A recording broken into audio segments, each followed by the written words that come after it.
It's a celebration of 1,000 episodes of WWE SmackDown, and that is the best theme song WWE could come up with? Okay, I guess. I'm honestly surprised they didn't show Bobby Roode posing the moment the lyrics said glorious.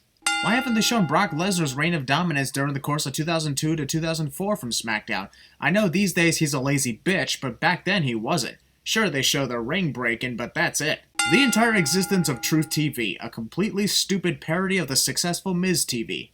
Also, the big 1000th episode of SmackDown begins with this stupid crap. At least Raw 1000 began with an epic reunion. Also, didn't the show get cancelled? Well, I guess like anything pertaining to the word cancel, retire, or once in a lifetime, no promise can ever be trusted in the WWE.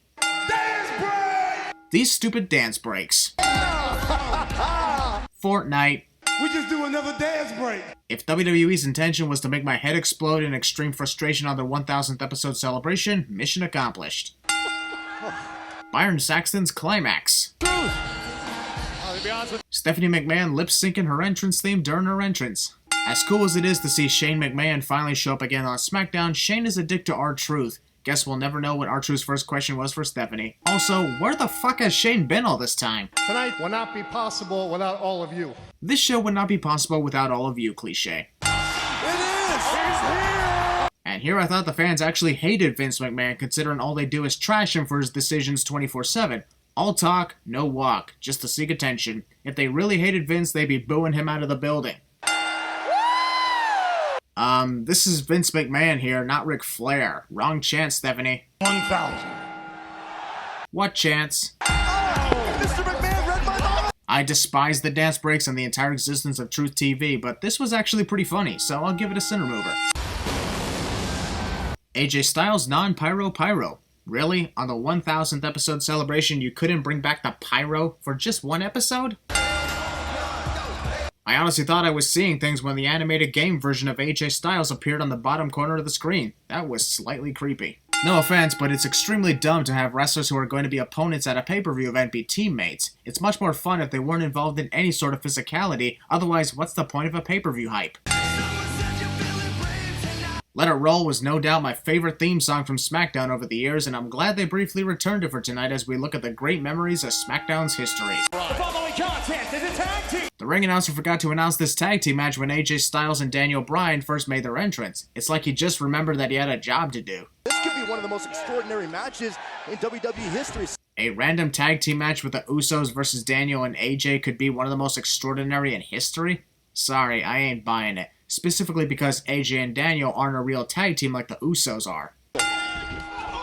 Haha, Jimmy Uso didn't get to attack Daniel in that exchange. Styles has held the WWE Championship for a record number of days. AJ Styles is nowhere near holding the WWE Championship for a record number of days, Corey. Nearly a year is not a record. You want to talk about records? Try 7.5 years. Able to escape this. AJ blocked his face before any of the Usos could even kick him. The Usos have been doing it since day one. That would have been the perfect time for Corey to say the Usos have been teaming since day one-ish. Oh well, maybe next time. The referee just allows Daniel Bryan to lock the yes lock onto Jimmy Uso instead of trying to get them both out of the ring or throwing the match out. No one cares what's trending. Styles meet for the WWE title. Haha, you tripped. From one of the most iconic superstars in the SmackDown brand. Even despite the fact that about 3/4 of Daniel Bryan's career was on Monday Night Raw, not on SmackDown, so I wouldn't put him as one of the most iconic wrestlers of the SmackDown brand. First team, Jimmy. The way Jimmy Uso made the save, it didn't even break up the pinfall at all. Daniel could have continued the pin, honestly. Future opponent but current teammate accidentally assaults his own partner cliche. Yep, it's one of those moments. WWE shows a segment backstage, but we can't hear their audio due to the commentators constantly talking. People power, since it never made any sense. What is the point in giving the Bar another shot at the SmackDown Tag Team Championship when they clearly lost fair and square at that dreadful Super Showdown event? This doesn't make any sense. This entire reunion of Evolution removes 5 Sins from the counter. Hearing the Line in the Sand theme and seeing the return of Dave Bautista gave me chills. Although it does feel awkward to have Evolution reunite on a SmackDown celebration considering they have never been a factor on the SmackDown brand as a stable, even in their 2014 reunion. Off-sync Batista chants. Triple H thinks he's The Rock by preparing to say something and then immediately pausing. Hope he doesn't do that as annoyingly as Rock does it. One group that epitomizes the word evolution. This group indeed does epitomize the word evolution, however, it does not epitomize the word SmackDown. Batista has spent more time in a makeup chair. And he's recently been spending time as nothing but a pile of ashes thanks to Thanos. Oh, too soon? This ring's been a long time. It's actually been the same amount of time when you first left the company. Dave departed in 2010, returned 4 years later, he quit again, then returned 4 years later. Already predicting his Hall of Fame induction in 4 years. It is a dream come true. So, the dream come true is the same thing you've done for years? Gotcha. I wanted nothing else but to entertain you. What was all that about this isn't about you, this is about me, give me my spotlight? Just you losing your temper, I assume? That's the best reaction when it comes to talking about Ric Flair. Dave's weird dance. Except beat me. Dave is the one bragging about how Hunter has never defeated him, and yet it's Dave who has the serious look on his face instead of a cocky smile. Haha, the microphone isn't working for Ric Flair. The Undertaker has returned so many times in the last few weeks, should we really be calling this a return anymore? Wrestler tweets, oh well, better than nothing from The Rock, I guess. Bet Kurt Angle feels awkward considering he's only on commentary for about 1 minute and hardly gets any recognition for his accomplishments over the course of SmackDown's history. Behind, handful of tights. Whoa, what the hell just happened? Just like with Daniel Bryan's sudden victory over The Miz at Super Showdown, now we have The Miz's sudden victory over Rusev. And just as we were getting settled in, too. WWE really doesn't care about quality matches for SmackDown's 1000th episode. Lana is addicted to Aiden's Englishes. That's a first. Sucks that Zack Ryder was only available for this Edgeheads reunion via a photo on Kurt Hawkins' phone. Evolution is presented by... Skip! Thanks to WWE throwing away their pyro, this entrance is awkward now.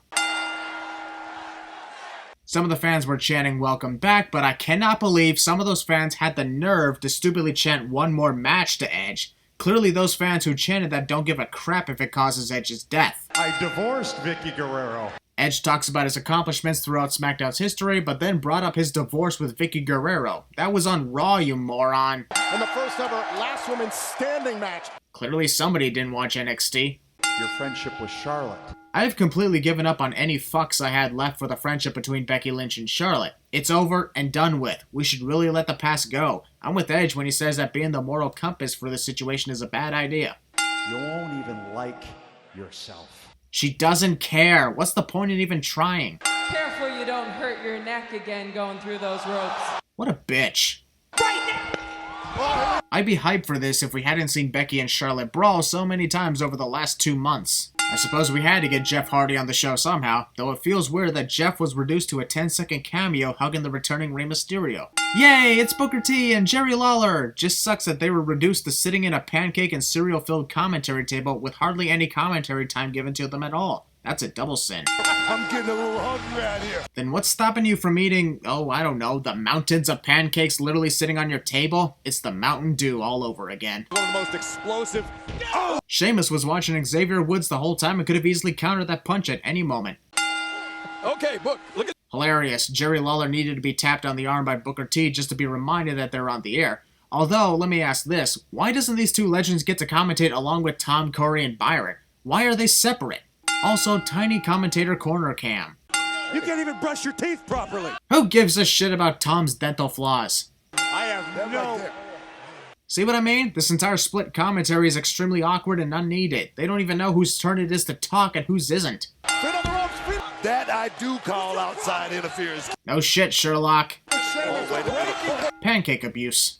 Seeing the Big Show is cool, but this is literally in the middle of a tag team title match, and his appearance and subsequent heel turn was some of the most random I've seen. Well, I guess we saved the Big Show's 1000th heel turn for the 1000th episode of SmackDown. But honestly, we didn't even bat an eyelash when this happened. We could see this coming 1,000 miles away. Somebody needs to do something about this. What can anybody do, you whiny baby? The Big Show didn't assault one of the competitors, as Kofi Kingston wasn't a participant. Plus, think about it. It basically was 3-on-3 the moment Show arrived, so even playing field, fair and square victory. Stop sucking up to the good guys and acting like a whiny bitch on commentary. Acting like a whiny bitch is my job. Big Show hogging the tag team titles that he hasn't even won. A long time ago in a galaxy far, far away. Just by quoting Star Wars, John Cena already ruined his entire cell phone promo. Skip! Hands come home. Once again, I'm sorry, but an entrance from somebody like Rey Mysterio where there are no pyrotechnics basically ruins the whole thing and makes this return awkward. Also, I'd say welcome back to Rey Mysterio, but we've sadly already said that to him this year. Twice. The moment you actually forget that Shinsuke Nakamura is the United States Champion is the moment you know that either that title or Shinsuke are done for. Most likely the latter. It's an outrage that a freaking champion takes a back seat. Pathetic. The fans are not even singing the right tune to Shinsuke Nakamura's theme. It's way off sync and makes the whole thing much worse. If I were WWE and wanted to change Shinsuke's theme, I'd change it to something that didn't sound almost exactly like his original theme. From Raw, John Cena. John Cena's not even a part of Raw. He's a free agent. Plus, he was randomly added to that tournament for virtually no reason, which is bullshit. But I'll get to that when I sing Crown Jewel. 15,000. Shut up! Guys in the locker room that want to learn that once What was Shinsuke doing there? That was one of the weirdest Irish whips into the ropes I've ever seen. a great deal of our roster.